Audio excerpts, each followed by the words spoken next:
Your dream is possible. Elder Les Brown bringing us in with the recital. You are listening to ECR Radio, Effra, Community Radio. I'm Hugh Mayers, and this is Breaking Boundaries, the show where we explore lots of different things. Lots of things. Things related to, phenomena related to, current affairs, popular culture, behavior psychology, and we do like to look at relationship dynamics. Centerpiece of civilization.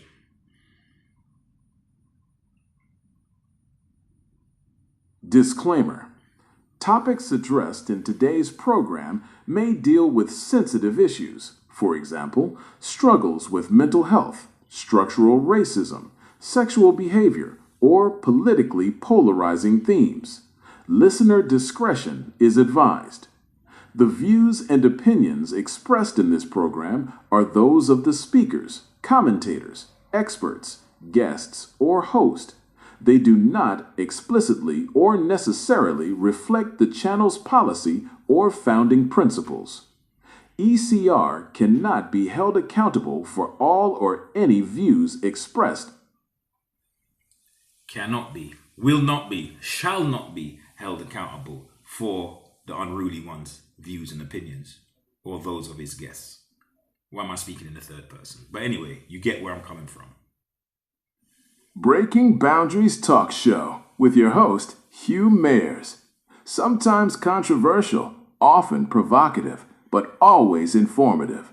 You can call in to ask a question or share your opinion on 0782-611-5543. That is 07826115543 for the brave souls.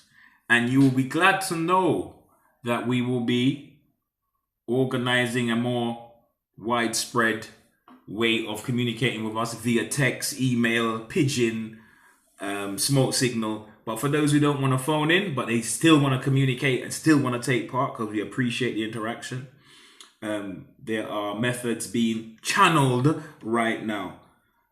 So yeah, pleasure. Glad you could join us today. Always a pleasure, as they say. And remember to, you can follow me on the Breaking Boundaries Facebook group, send us a request, or you can follow me on X, Twitter, right? IG or TikTok on Hugh Mayers, HUGHMAYERS. Loving the vibes and the feedback on TikTok in particular. I know there's also some good bits and pieces, even if I say so myself, but some interesting conversations on the YouTube channel on Hugh Mayers TV, HUGHMAYERS. You can subscribe, hit the notification button so that you know the latest conversations that have been uploaded. And, some of the archive, we got, what do you call it, catalog. As Shabaranks would say, we have a bag of material around here, So there's, some breakdowns and some deep dives from yesteryear or recent history, but yeah, you find the catalog there as well. So just always bear that in mind. But there's a part of the show before we actually take off, and I ask you to do me that favor, innit? You know what I mean? Which is to go into your phone, hit the link for the ECR talk show of yours truly right now, and if you can send it to 3 of your contacts, 4 of your contacts or more, but at least 3, right? And if it ain't WhatsApp, then you might use Telegram. But whatever your method of communication, DM a couple of your contacts and send them this show because they don't want to miss this one. It's gonna get very interesting, if I say so myself. So yes, let's hit you with a little bit of news. Current affairs from the UK. There was a altercation or a news report about a stabbing that took place, or multiple stabbings that took place recently in Golders Green. and it's believed that the charge is now attempted murder. But what's interesting about this stabbing, I mean, they always catch your attention, right? When you hear news reports about violence in the public space. But it wasn't related to, the belief is that it wasn't related to youth violence or street criminality or roadman culture or anything along those lines. And that the two of the victims that were identified, and because of the area, Golders Green, it was initially reported that there was a stabbing of two Jewish men, and that there is, and it was worked by the media initially as proof of evidence of anti-Semitism on the rise. However, as the dust has settled, we've got to discover that, a man appeared in court charged with attempted murder after attacking two Jewish men in Golders Green. Issa Solomon, 45, is accused of attacking two Jewish men. But it later transpired that he, before making that attack in Golders Green, had attacked a first man who wasn't Jewish, who was a Muslim.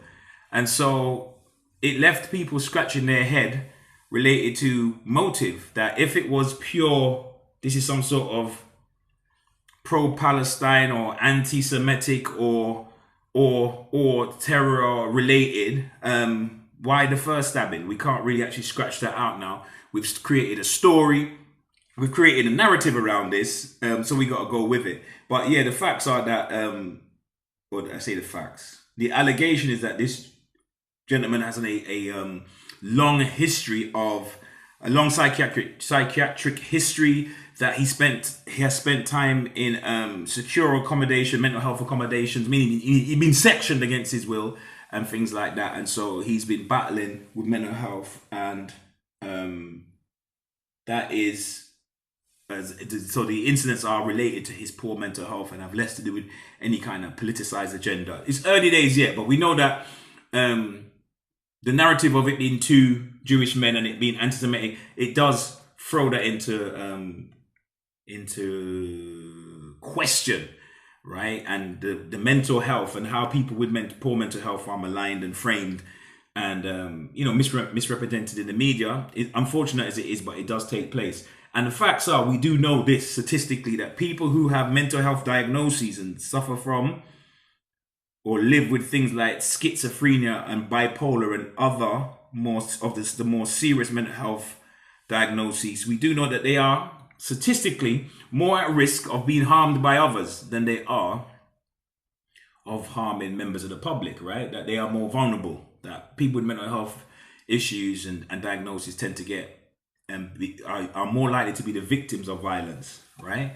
But the newspaper industry, and we always talk about the role of the media on breaking boundaries. We always try to analyze the motivations behind the media, right? The machinations of the media, the mindset of the media or major media organizations. And what we do know is that apart from them obviously having editorial bias, right, and having political agendas or and less about reporting the facts, and nowadays journalism seems to be about coaching, or should I say creating. Actually, I'm going to go with that word. Let's go with that Freudian slip. Coaching the public into believing a certain narrative, right? And they're into creating stories that fit a political agenda, whether it has to do with things in the Middle East or global politics, or different allies or bad guys from across the world, right? It's to feed into that narrative. But newspapers are in the business of selling newspapers first and foremostly. So I always remember reading this in a book. If a dog bites a man, there isn't anything to report, because that happens fairly frequently.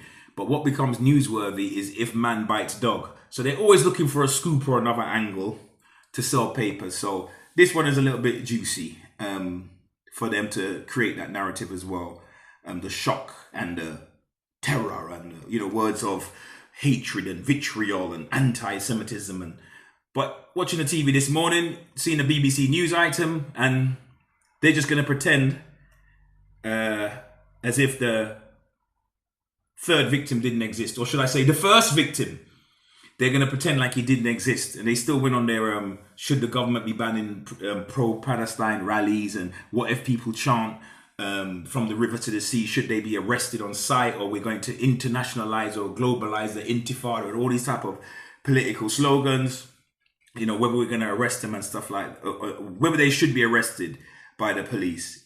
I'm loving it all because as a citizen of a free and democratic country, I always like to see how free and how democratic they are. If political protest is a fundamental part of democracy, a freedom of speech, or is it about who you offend or what is said by whom when it is said, you know?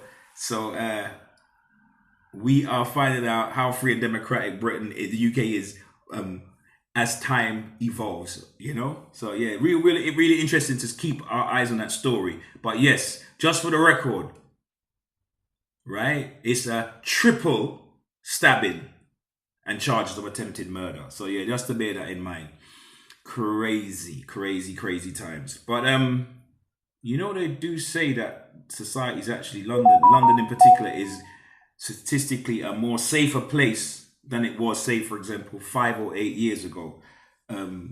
But we do have a brown man as the mayor, Sadiq Khan. And even if you're not a fan of his and the way that he's done the traffic and the way that he's, you know, listen, he's irritating with these locking off these streets and putting up these extra cameras, and you can get fined for driving down this particular road at 2 in the afternoon, but if you come back in an hour, it's all right. All these different rules that they're scamming the public, right? And he's behind that. So I am not a fan member. I'm not no flag waver or fan club of Sadiq Khan, but we do know when there's certain elements like your Nigel Farage, right? Or your Rupert Lowe, right? And the Restore or Reform Party, when you hear them talking about London and it's like a third world country and all this loaded language, right? You know, part of it is because they don't like they don't like the fact that a brown man holds one of the highest office in the capital, so one of the, you know, most celebrated capital cities on the planet. They don't really like that, so they say you should integrate. we want people to come from immigrant backgrounds to integrate. I don't know if you can integrate much more than that, than bloody running for office and becoming the head of the city. And that, how much integration do you need, Nige, Rupert? But besides the point, there is reason why they try to portray London like that, and I believe that that's the reason that, you know, London is fallen and it's I ain't gonna say a jungle, but they try to, you know, they use words alluding to that, but we know where they're coming from. We've done the history. We've checked the history out on colonialism, imperialism, fascism, racism, white supremacy. These are ideas that we studied. And so when you listen to the news, and you listen to those in public speak, they use, what do they call it? Wolf whistle politics, where they use certain terminology. They're not being blatant, but they use certain terminology, but it's messaging. Like, if you know type of messaging. So kind of coded racism or sugar-coated racism. But, yeah, my phrase for 2026 is, Nigel, we're watching you. We've got our eyes on you, Nigel. Yeah. So bear that in mind. And from the world of love and relationships, man, where do I start? I got to take a deep breath as I pivot away from the hardline politics and hard news and get into a more social side of things. Like, we're going to talk a little bit about love, you know, a little bit about relationships. That's not the topic for today. The topic for today later on shall be, you know, modern day blackface. We're going to talk about Charlie Sloth and his marketing campaign that went wrong. But that's for later on. That's for a little later on. But right now, we want to talk about a young couple that, I was going to say, are in love. But maybe I should use the term past tense, that we're in love. Meg Thee Stallion, she's broken up with former boyfriend Klay Thompson, right? Klay Thompson, I must confess, never heard of the fella. Did my research, and as it is, he's a 4-time NBA champion, as in, been in the winning team 4 times, which kind of straight away indicated to me that he's probably very well known in his particular side of the world, so sort of nationally known, if not internationally known. And we understand that can be the case, that a international artist can be much more famous than a celebrated sportsman or sportswoman, even if the sports person is extremely successful. In terms of notoriety or the public knowledge, it is easy to be unknown in a kind of general mainstream way, right? While being extremely successful. I remember watching a YouTube clip some years ago when Floyd Money Mayweather was in a barber in Peckham's getting his was in a barber shop in Peckham getting his hair cut. At least I was led to believe it was in Peckham. And there was a young lady in there, Jamaican young lady in there, and she was saying, I really heard of you. I heard of Tyson, I heard of Muhammad Ali. And the rest of the shop, who were obviously mostly men and were boxing fans, knew who he was. Like, in the world of boxing, well known, like worth hundreds of millions. But he doesn't enjoy that international iconic status if you don't really follow boxing. No harm, no foul, although he was a bit butthurt, or his ego was a little bit hurt by it. He couldn't believe it, but that's literally just how it goes, right? And you might be wondering, so what's this guy's fame got to do with the whole scenario? Well, there has been some pushback. I don't recall the lady's name, but a young lady, Madam something or another, is a madam, right, from the UK, who does some interesting work on the podcast circuit, must have made a comment along the lines of, he wasn't known, this gentleman, Klay, Klay Thompson wasn't known before Meg Thee Stallion, or related to him being with her raised his profile, or him being with her might have been, his intention was to use her for fame, couldn't be for fortune, because I'll get to that in a minute, but he used her for the fame and broke up with her, but it was really a move for fame. He needed something from her. So the clip has gone viral. People in America are commentating on it. They're probably wondering, why is this woman in the UK saying something about this star? And, there's been comments made left, right, and center. But it seems like he's breaking out into a story of heartbreak and a story of, like, the gender war manifesting itself in a backdoor fashion. Let me break it down. Stay with me, work with me. I'm gonna walk through this one. So, and the reason why I'm commenting on it is for the more social and kind of how it's affected group psychology. I nearly said group psychosis, you know what I'm saying? Because people seem to be going mad about two strangers, how we get invested in the life of two strangers that don't know we exist, and maybe a day or two from now, or at least a week or two from now, we'll have less, global relevance or meaning, nationally and internationally, right? But it's maybe there's a hidden component in this, because it's a story about love and heartbreak, and that's universal, right? And that's timeless and endless, right? So there are those people that are saying that this gentleman used her for her fame as leverage. And there are others that push back and say, do you know that this man is a 4-time NBA winner, 4 championships, made somewhere in the region of $300 million through his sporting lifetime. And that's not to mention his endorsements, but just from playing ball, right? Although he's made 300 million, but he ain't worth all that 300 million. You know what he's worth? He's only worth 140 million. So I mean, trying to look at it objectively, can you say that, with the statement, the famous statement, we didn't know about him before he dated Megan Thee Stallion? I'd have to say, I didn't know about him. I barely know about him now.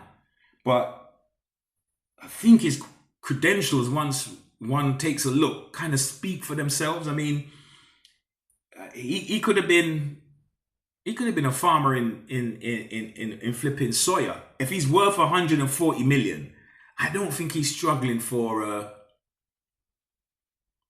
female attention. I'm sure. And on top of that, they're saying that the guy's 6'7", so he's a sportsman, so he's in shape, and he's 6'7". Oh, right. The plot thickens. So what about the story gets so deep and cutting, and why the denial of knowing him, or why the relevance of knowing him, right? So he's 6'7" sportsman, but there is a component of it that maybe symbolically he represented. Maybe I'm going to do a little bit of my old psycho diving in, right? And I'm going to look at it from a psychological point of view. Maybe the women that feel so passionate about the stories on a kind of symbolic level, maybe Meg Thee Stallion represents a woman that's been, she'd been hanging out late night, right? That's her image. That she's if I mean, be honest, her pop image is that of a musical sex worker, right? She sings songs like WAP and along those lines and stuff like that. That's what she's known for, singing about her private parts and, celebrating them. And she comes from humble beginnings. So there's those that will say, now good on her. She's made something of her life. She's earned her money and stuff like that. So I'm going to suspend the morality police in me, right? But let's just say she might not be the icon that we want girls in primary school or schoolgirls to look up to, yeah, we'd rather not. Let's just leave it there.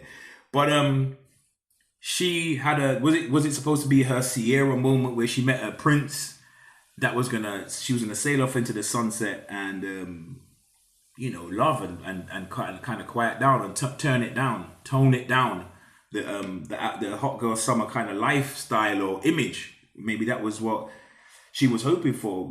I'm going to assume the best, that she really liked this guy. She was into him. She spoke publicly about, or posted stuff about meeting his family, and that he, was around her a lot. They were like a couple, allegedly bought a house together, or purchased a home, or whatever the case may be. They had big plans, big things on the horizon. They ain't been seeing each other that long, but she's putting this out there in the public domain. But again, why so many women, and why is it caused such a furore online, is to do with the idea of him breaking her heart, or did she misread the situation, right? So let's take it apart. First of all, the denial of him being famous. So if he ain't famous, let's accept he ain't famous, he wasn't known, but he's still worth 140 million, so he wasn't scrounging around begging. Then they're posting things online about the gentleman, about the kinds of women that he's been associated with. So he definitely wasn't struggling, sitting at home, twiddling his thumbs, trying to figure out on Tinder, where is he going to get his next date from, right? Those kind of guys, 140 million, NBA, known nationally. You don't have to be known internationally, right? You don't need a woman from abroad to know you. Just, they call them guys NBA snipers, right? That means when they rock up in town to play a particular team, there's people in the... There's women in the foyer dressed well, hoping, seeking an audience with a man like that, right? And his peers, right? So, yeah, what was the real thing why people are getting upset? It's maybe that, you know what, colourism rears its ugly head again, right? It does from time to time, because remember, like Birth of a Nation, even when we're going to talk about blackface later on, even when the character in Birth of a Nation, that Ku Klux Klan promo movie from way back when, right? Dark-skinned African slaves, right, were deemed less in less proximity to whiteness and therefore seen as more masculine, dangerous, aggressive, all the different negative connotations that were given to black people, they reside not just in the dark-skinned Africans, but in the men in particular, right? In particular. And then so here comes Mr. 6'7" with his six-pack and more than six figures, in fact, more than 6 million, and he's light-skinned. He's biracial. His dad's from the Caribbean and his mum's white. And he grew up middle class in the suburbs. And I'm going to quote the rapper, Mace. He said, he light-skinned and he got good hair.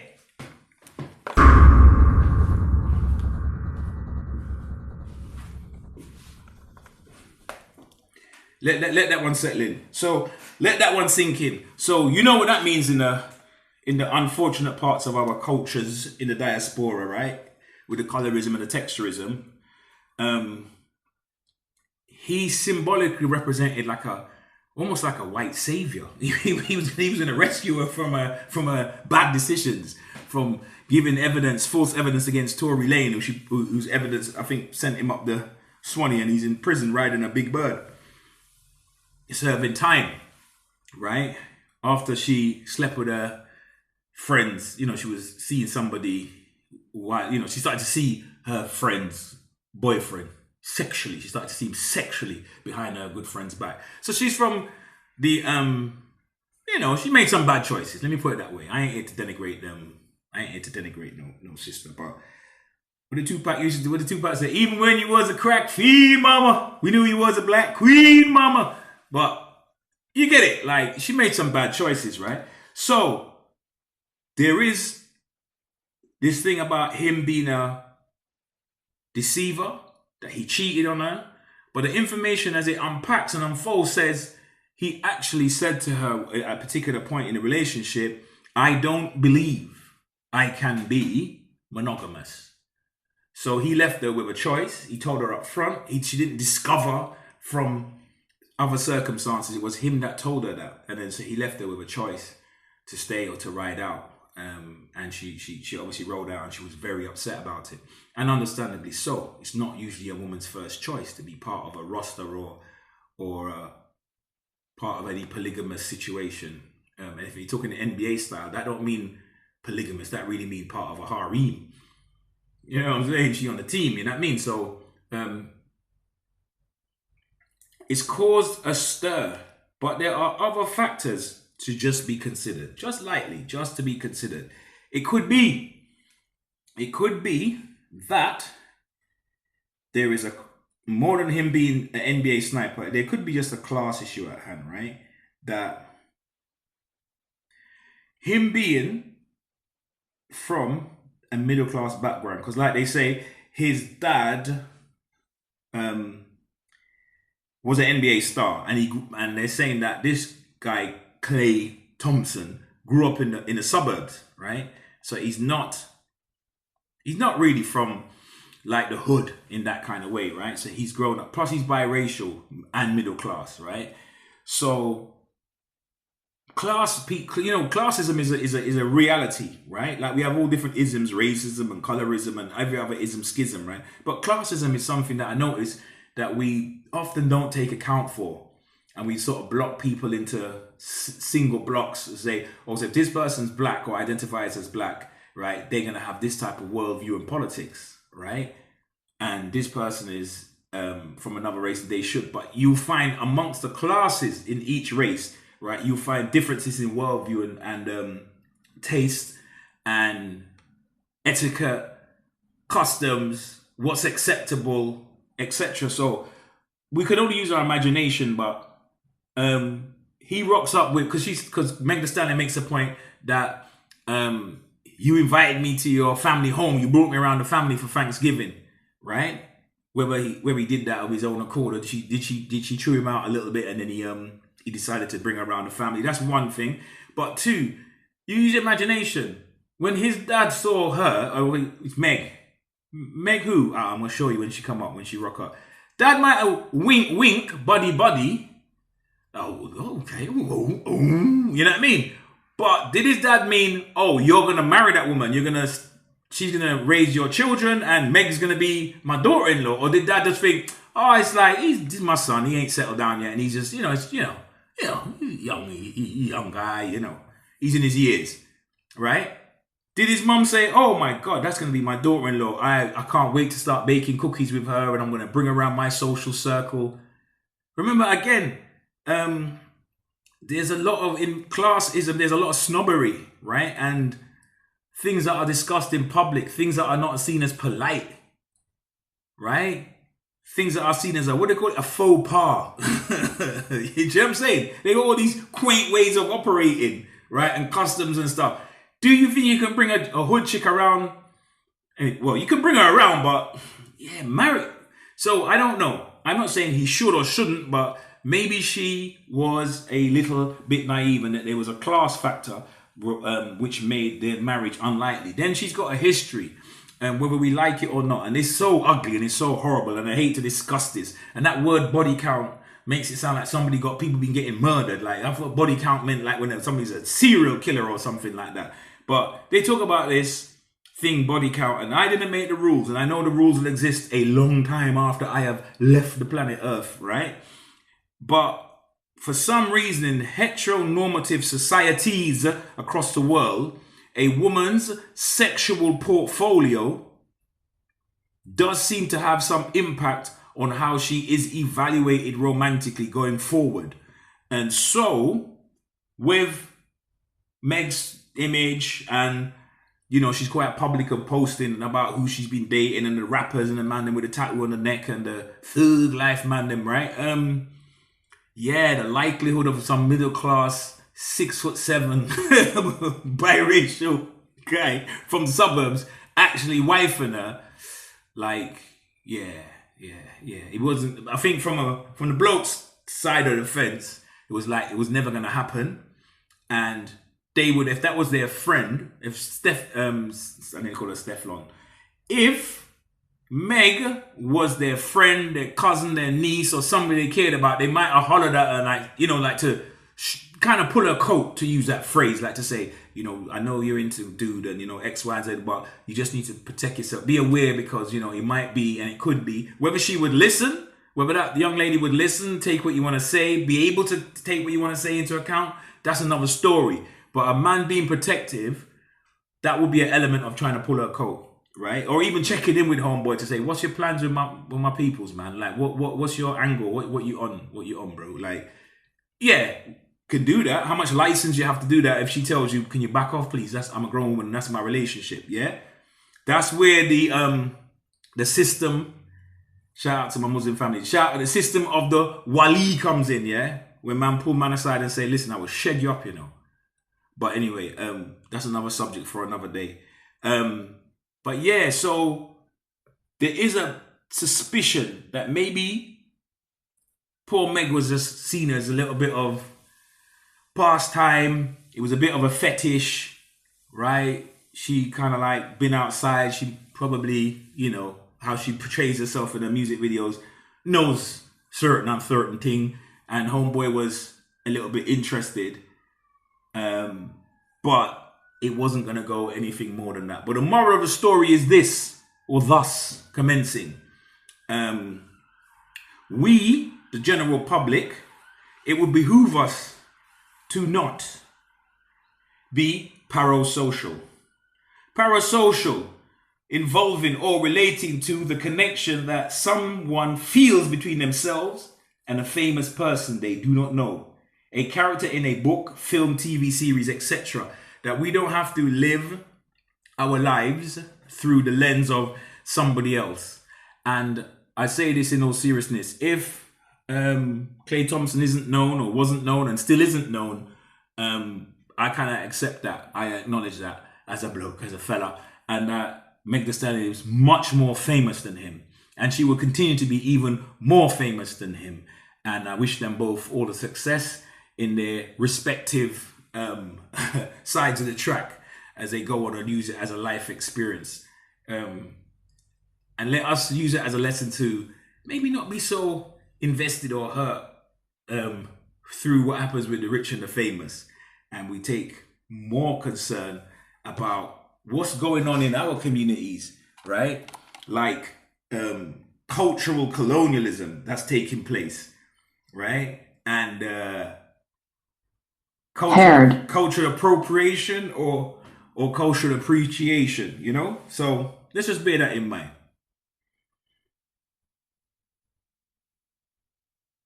Astaghfirullah. I need you to touch grass. If you're heartbroken over a celebrity relationship, touch grass. If you hate men, touch grass. If you feel like red pilling it, touch grass. If you need therapy, touch grass. If you're afraid AI will take your job, touch grass. If you're broke, touch grass. If you're lonely, touch grass. If you're horny, touch ass. Pause with consent, of course. In a halal relationship, if that last line triggered you, touch grass. Because none of it matters that much. We're floating on this pale blue dot in the middle of nothingness.